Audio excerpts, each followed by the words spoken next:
iga kuvumbura, menya ibyawe kuko ugendeye ku byanjye wayatamo. Ntiwite ku buzima bwanjye, banza urwane n'ibibazo byawe ukiranuke nabyo.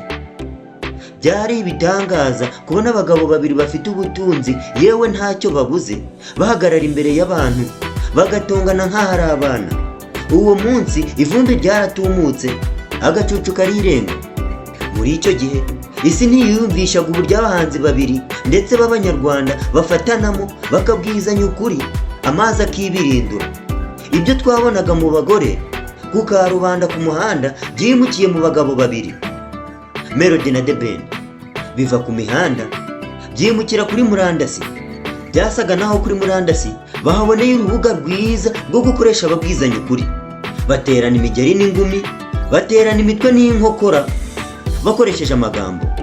Ubundi muri sisiteme y'imirwano abenshi dusanzwe tuzi ko intambara ikomeye ari yahuje abantu babiri bafatanye umubiri ku mubiri, amaboko ku maboko, bakarwana rukambikana. Gusa kuri iyi nshuro siko byagenze.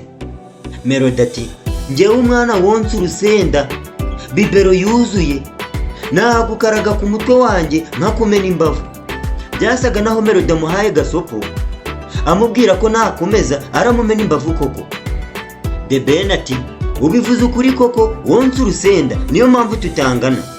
Ati, ibyo uri kwigira ni uko utahinguka iwanjye ngo nkwereke uko iwawe dupfambarwa. Ati, nakwereka ko iri iwawe ushonda umukara. Ati, ntabwo nzi, nakuzingazinga mu mufuka nkagutwara ku rutugu. Melody ati, gabanya igati. Ati, ntunzisha. Ati, njye navukiye Kicukiro, niga amashuri abanza muri ka Kanombe, niga yisumbuye mu ishuri rya Kisilamu Rwamagana. Ati, nakwereka uko zambarwa.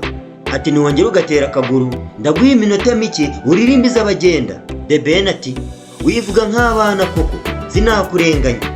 Ati, wowe uretse kukureka nkaruca nkarumira nkirengagiza ko twavuganye, nta kindi nakora.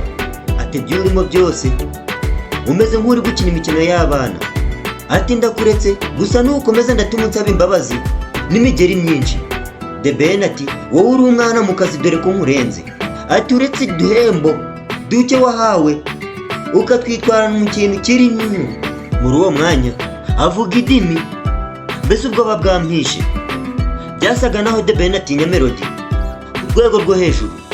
Melody ati, aho uransekeje utangiye no kurya indimi. Ati, nubuze byose uransembuye. Ati, ukojeje agati mu ntozi. Melody ati, ugiye kubikombeho nakwanikira nta kintu wankoraho kuko ndujuje. Melody ati, njye guhera 2014 natwaye ibihembo kugeza na n'ubu ndacyari imbere yawe. Ati, muri icyo gihe natwaye za Salax Award, ntwara za Kisama Award, wowe sinzi iyo wabaga, wagira ngo wabaga mu bisheke. The Ben ati, njye nakoze indirimbo wayi n'umuhanzi Diamond, ntacyo wantwara nagusize mu iterambere. Ati, waje unkurikira umeze nk'uri kurya ibyasigaye. Ati, ntujya wibonekezwa ngo urarenze utazi aho twageze. Melody mu kumusubiza yagize ati, wowe ntuzi n'ibyo urimo. Ati, wowe umeze nk'uri kurota ku manywa. Muri make usa n'umushonji uri kurota arya akabyuka asanga yatamiye amashuka n'ibiringiti. Wowe uracyari muri analogue, ntuzi n'iyi isi igeze. Uracyahimbisha indirimbo yo muri rimwe, wagira ngo twe ntuzi iyo tugeze. Njye ibyo uvuga nabikoze muri digitali. Muri indirimbo Pompo ya Diamond yavugishije abantu amangambure, none wowe ngo wayi. Ati, ndagusetse. Muri uwo mwanya byasaga naho Melody acikije The Ben kubera indirimbo Pompom, mbese byasaga naho amuzimije kandi akiri kwaka. Ibya The Ben biba birangiriye aho, aratuza.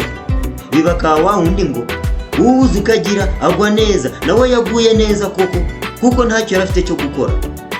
Nuko bita itahe iwacu aba aramubunurije koko mu kanya nk'ako guhumbya. Naha dusoreje ikiganiro cy'uyu munsi. Mbibutsa ko uramutse ufite igitekerezo, amakuru cyangwa se icyo ushaka ko tugukorera ikiganiro, wakwandikira muri comment. Naha dusoreje iki kiganiro, naho ubitaha.